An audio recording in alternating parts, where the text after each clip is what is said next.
What's up everyone, my name is Cam. I'm a certified dog nutritionist, founder of The Dog Nutritionist. This is my dog food review of Royal Canin weight loss, the dry food and also the wet food options. In this dog food review, I am going to discuss the causes of canine obesity, and we're going to match that against the ingredients in this food. Do the ingredients mitigate the causes of obesity appropriately so that it can be an effective therapy at weight loss or for the obesity problem that your dog has? Now, spoiler alert, it does not. Causes of canine obesity are too many carbohydrates in the diet. I see so many dog foods that are 25, 30, 40% carbohydrate, and that is far too high. Dogs evolved from wolves who are carnivores. Now dogs are omnivorous, but they are designed to eat a diet high in protein and meat, not in carbohydrates. Carbs break down into sugars. If that sugar isn't used, which is likely if it's 40% of the diet, then it is stored as fats in the body. Biggest cause of canine obesity is the fact that we have so many of these high carb diets everywhere, and dogs just do better on fats and low carb diets.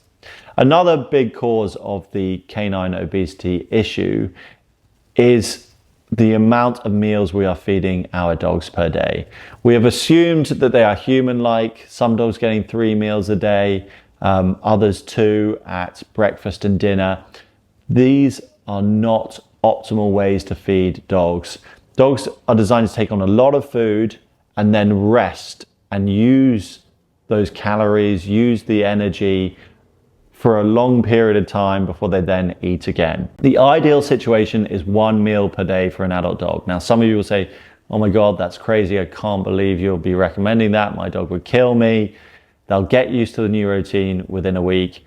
But there was a study done called the Dog Aging Project on 35,000 dogs, and they found that dogs fed once a day were less likely to get literally every health issue: cancer, kidney and liver disease, urinary issues, metabolic disorders.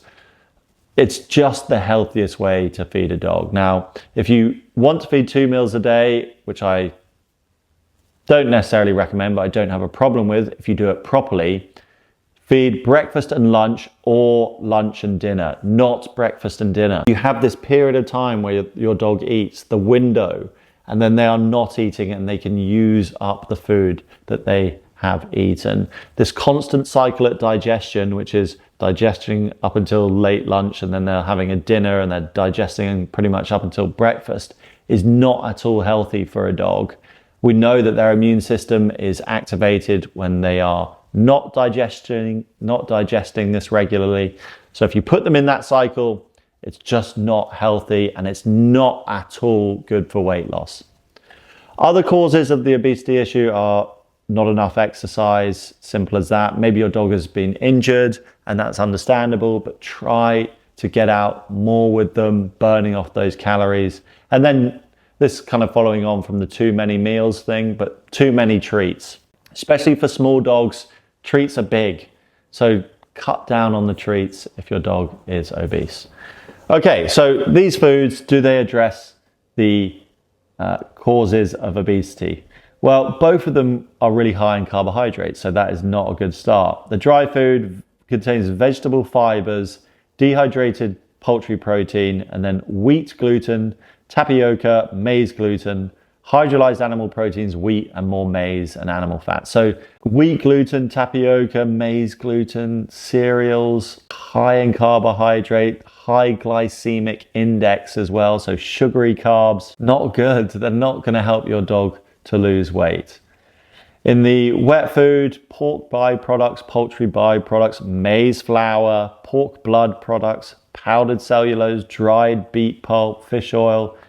So these foods don't provide adequate nourishment comparatively to the energy that's in the food. So if you imagine, okay, here's the vitamins and minerals that your dog needs, and here's the energy that your dog needs. The energy is here, but the nourishment is here. So To get adequate nourishment, they need to consume loads of energy with this type of diet. And that's totally the opposite of what you want to do if you're trying to get your dog to lose weight. The best solution that you have is implementing a simple, balanced, homemade fresh food diet. Super simple, cheaper than this stuff. You can find those recipes in the Ultimate Homemade Dog Food Handbook on my website. That is what you need. It'll teach you exactly how much to feed your dog, the feeding routine you need, and most importantly, make the whole thing simple and obvious for you. This will not help your dog to lose weight like a natural fresh food diet will. So please do try it out. But if you just want more information, get onto my website, thedognutritionist.com. Hope you've enjoyed this video. And yeah, I've got plenty more videos on my YouTube channel. Take a watch.